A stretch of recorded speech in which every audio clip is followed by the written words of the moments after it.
Hello दोस्तों, स्वागत है आपका अपने यूट्यूब चैनल MS एकेडमी में। आज हम आए हैं कवित भूषण जी का जो है उस चैप्टर का हम आज आपको प्रश्न और उत्तर बताने वाले हैं। हमने इससे पहले वाले वीडियो में आपको कवित के बारे में बहुत ही अच्छे से एक्सप्लेन करके बताया, इतना अच्छा कि वो आप लोग को बिल्कुल अभी तक भी याद होगा, वो कभी भूल नहीं सकते। इस तरह से हमने उसे बताया। आज उसी चैप्टर का उसी पार्ट का हम आज उस प्रश्न और उत्तर बताने वाले हैं। ये बड़ा आसान है और बड़े ही अच्छे शब्दों में आप लोगों को समझाएंगे। ध्यान से लोग इस वीडियो को आप लोग देखिएगा, ज़रूर समझ में आएगा। आपके एग्ज़ाम में भी इस चैप्टर से अच्छे क्वेश्चंस आते हैं। ध्यान दीजिएगा, ये प्रश्न है हमारा। यहाँ 12th क्लास हिंदी की कवित भूषण है। हमको उसके बारे में इसका प्रश्न जो दिया हुआ है यहाँ पर देखिए, पहला नंबर प्रश्न है यहाँ कि शिवाजी की तुलना भूषण ने किन किन से की है। बड़ा ही आसान सब प्रश्न है। तो इससे पहले हमने वीडियो में आपको बताया था कि शिवाजी की तुलना जो है किससे किया गया है। आग से किया गया है, पानी से किया गया, समुद्र से, है ना, रामचंद्र भगवान से किया गया, श्री राम जी से। उसके बाद में पवन से किया गया है, इंद्र भगवान से किया गया है, मृगराज से किया गया है। यही ना है उनकी तुलना। उन्हीं से न कहा गया कि कविता में क्या था कि जिस प्रकार से राम जी का अधिकार रावण पर है, ठीक, जिस प्रकार से मृग का अधिकार पूरे जानवरों पर है, जंगल के जानवरों पर, जिस प्रकार से इंद्र भगवान का अधिकार यमराज पर है। ये सब आप लोगों को बताए थे हमने। तो वही है, शिवाजी की तुलना भूषण ने किन किन से की है। तो लिखेंगे क्या कि प्रस्तुत कविता में, है ना, या प्रस्तुत कविता में शिवाजी की तुलना भूषण ने निम्न से की है। जैसे राम से, समुद्र से, पानी से, वायु से, परशुराम से, मृग से। हो गया इसका आंसर। कितना आसान था। चलिए अगला प्रश्न है दूसरा नंबर, शिवाजी की तुलना भूषण ने मृगराज से क्यों की है। अब देखिए प्रश्न समझिएगा। यहाँ पर क्या करा कि शिवाजी की तुलना जो है भूषण ने मृगराज से क्यों की है। तो मृगराज आप समझ रहे हैं, मृगराज यानी कि जंगल के जो जानवर होते हैं उनका राजा कौन, शेर। तो कह रहा है कि शेर से उनकी तुलना क्यों की गई है। तो लिखेंगे क्या, शिवाजी की तुलना भूषण ने मृगराज से इसलिए की है क्योंकि जिस प्रकार से मृगराज यानी कि शेर हाथियों के झुंड पर अकेले टूट पड़ते हैं और अपनी जान बचाने के लिए हाथी जो है भागना शुरू कर देता है, उसी प्रकार शिवाजी जो है अकेले ही मलेच्छ वंश पर, मलेच्छ वंश यानी कि औरंगजेब के सेनाओं पर अकेले ही टूट पड़ते हैं और अपने दुश्मनों को मार के गिरा देते हैं और सारे दुश्मन जो है डर के मारे इधर उधर भाग जाते हैं। हो गया, समझ में आया। क्या लिखेंगे इस प्रश्न का आंसर कि शिवाजी की तुलना भूषण ने मृगराज से इसलिए की है क्योंकि जिस प्रकार से मृगराज यानी कि शेर हाथियों को झुंड पर टूट पड़ता है और हाथी अपनी जान बचाने के लिए इधर उधर भाग जाता है, ठीक उसी प्रकार से शिवाजी जो है अकेले ही पूरे मलेच्छ वंश को हरा देते हैं, उनको युद्ध में हराते हैं और वह सारे मलेच्छ वंश जो है अपनी जान बचाने के लिए भाग जाते हैं। हो गया। तीसरा नंबर प्रश्न है, छत्रसाल की तलवार कैसी है, वर्णन कीजिए। अब बताइए छत्रसाल की तलवार कैसी है। सुंदर देखने में है? नहीं भाई, सुंदर तो हैते हैं, उसके साथ साथ क्या है, वो बहुत ही खतरनाक है। कैसे खतरनाक है सुनिएगा। हम आपको बताए थे छत्रसाल की तलवार क्या है, कैसी है। तो छत्रसाल की तलवार आपको याद होगा कि हम बताए थे कि छत्रसाल की तरह अपने दुश्मनों की गर्दन में नागिन के समान लपेट जाती है, बताए थे। चलिए, तो इस प्रश्न का आप उत्तर क्या लिखेंगे, छत्रसाल की तलवार कैसी है। तो छत्रसाल की तलवार जो है सूर्य के प्रकाश की किरणों की तरह प्रखर है, ठीक ना। वह अपने दुश्मनों के गर्दन में नागिन के समान लिपट करके उसे गाजर मूली की तरह काट रहा है। समझ आया।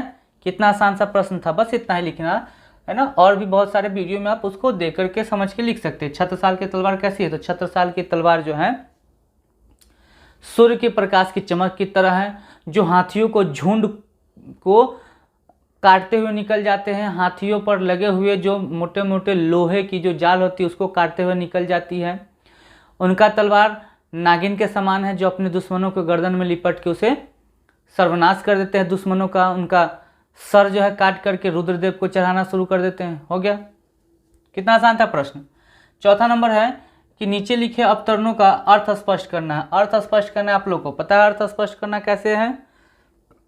चलिए यहाँ पर क्या है लिखा हुआ है, लगती लपकी कंठ बैरिन की नागिन सी रुद्र ही रिझावे दे दे मुंडन की माल को। ये भी कोई प्रश्न है, यह आपको देखने में जो है अर्थ स्पष्ट करना है भारी लग रहा होगा, लेकिन ये कोई भारी है। देखिए, लगती लपकी कंठ बैरिन के नागिन सी रुद्र ही रिझावे दे दे मुंडन की माल को, यानी कि लिखें क्या, प्रस्तुत पंक्ति में भूषण कहते हैं कि छत्रसाल की तलवार ऐसा लगता है जैसे नागिन की तरह है, वो अपने दुश्मनों के कंठ में यानी कि दुश्मनों के गर्दन में लपक जाते हैं, लिपट करके उसे काट देते हैं, है ना। और उनके दुश्मनों को गर्दन को काट करके रुद्र ही रिझावे यानी कि रुद्र यानी कि शिव जी को जो है मुंडन की माला यानी कि गर्दन को माला चढ़ा करके उनको रिझा रहे हैं, उन्हें प्रसन्न कर रहे हैं। हो गया इस प्रश्न का उत्तर इसका भी। चलिए ख नंबर में क्या है, प्रतिभट्ट कटक कटीले कहते काटी काटी कलिका सी कल की कलेऊ देती काल को। ये भी बड़ा आसान प्रश्न है। प्रतिभट्ट कटक कटीले यानी कि यहाँ पर कह रहे हैं क्या कि छत्रसाल की तलवार जो है इस प्रकार से है, छत्रसाल की तलवार अपने युद्ध में दुश्मनों के समूह को जो है दुश्मनी के समूह को हरा रहे हैं और उनको गाजर मूली की तरह एकदम काटते हुए जा रहे हैं, है ना। और काटने के बाद क्या है कि कलिका सी किलकी देती काल को, यानी कि कलिका देवी यानी कि काली माता को क्या है वह भोजन प्रदान कर रहे हैं, उन्हें प्रसन्न कर रहे हैं। हो गया इस प्रश्न का भी उत्तर। पांचवा है कि भूषण रीतिकाल की किस धारा के कवि हैं, वे अन्य रीतिकालीन कवियों से कैसे विशिष्ट हैं। तो लिखेंगे इस प्रश्न का उत्तर क्या कि भूषण जो है रीतिकाल के मुख्य धारा के कवि हैं। हो गया, क्या लिखेंगे इसमें, बस सिंपल सा साधारण है कि भूषण रीतिकाल के मुख्य धारा के कवि हैं। अब आगे प्रश्न क्या है कि वे अन्य रीतिकालीन कवियों से कैसे विशिष्ट हैं। तो लिखेंगे वे अन्य रीतिकालीन कवियों से इस प्रकार विशिष्ट हैं कि रीतिकाल के जितने भी कवि हैं वो सभी राजा महाराजा महारानी रानी जो हैं उन सभी की श्रृंगार मतलब कि उनकी सुंदरता का बखान करते हैं, उनकी सुंदरता के बारे में लिखते हैं, है ना। पर भूषण जी जो हैं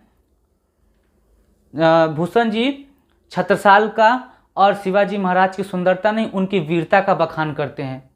कितने वीर थे वो यह बताते हैं, ये नहीं बताते कि वो सुंदर कितना थे, कपड़ा कितना महंगा पहनते थे, कैसन पहनते थे, वो नहीं बताते थे। ये बताए थे क्या कि भूषण जी कह रहे हैं क्या कि वो देखिए यहाँ पर वो अन्य रीतिकालीन कवियों से इस प्रकार से भिन्न है कि अन्य रीतिकाल के कवि जो है राजाओं महाराजाओं के सुंदरता उनके पहनावा के बारे में बताते हैं, लिखते हैं। पर भूषण जी जो हैं छत्रसाल तथा शिवाजी की जो है वीरता के बारे में बताते हैं कि वो अकेले ही अपने दुश्मनों का कैसे सर्वनाश करते हैं। हो गया खत्म इस प्रश्न का भी उत्तर।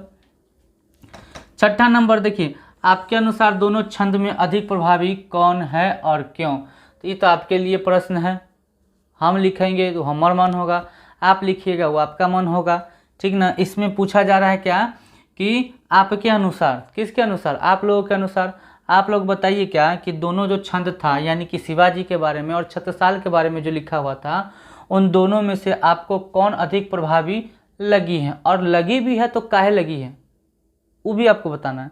तो आप इसमें क्या लिखेंगे, दोनों में जो भी आपको अच्छा लगा इस लिखिए, पर हम बता रहे हैं जो हमें लगा। हमारे अनुसार लिखेंगे क्या, हमारे अनुसार दोनों छंद में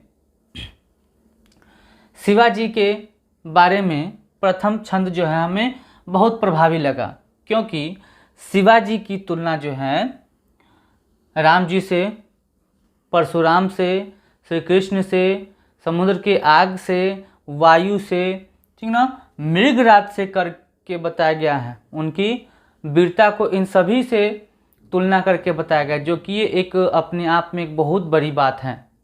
समझ में आया, क्या लिखेंगे। हमारे अनुसार दोनों छंद में प्रथम छंद काफ़ी प्रभावी है, क्योंकि प्रथम छंद में शिवाजी की तुलना भगवान राम से किया गया है, शिव जी से किया गया है, परशुराम से किया गया है, श्री कृष्ण से किया गया है, आग से किया गया है और समुद्र से किया गया है, वायु से किया गया है, इसीलिए हमको प्रथम छंद प्रभावी लगा। हो गया इस प्रश्न का उत्तर भी। कितना आसान था और कितना छोटा सा था ये, इस चैप्टर का मात्र 6 क्वेश्चन था और बड़ा ही आसान प्रश्न था। इसमें से हम आपको अभी बता रहे हैं कि इम्पोर्टेंट क्वेश्चन आपको यह दोनों बहुत ही महत्वपूर्ण प्रश्न है, VVI ये दोनों प्रश्न, ठीक, बड़ा ही अच्छा क्वेश्चन है ये। इसके बाद अगर व्याख्या करने वाले में क्वेश्चन आता है, अर्थ स्पष्ट करने वाले में, तो ये दोनों सुंदर है। सुंदर देखने में सुंदर नहीं, मतलब कि महत्वपूर्ण सुंदर जो हम बोलते हैं, जो हमारे एग्जाम में ज़रूरत होगी इसकी। तो ये हो गया, समझ में आया। उम्मीद है आप लोग को ये वीडियो ज़रूर अच्छी लगी हो। वीडियो अच्छी लगी हो तो वीडियो को लाइक कर दे, शेयर कर दे और सब्सक्राइब करें।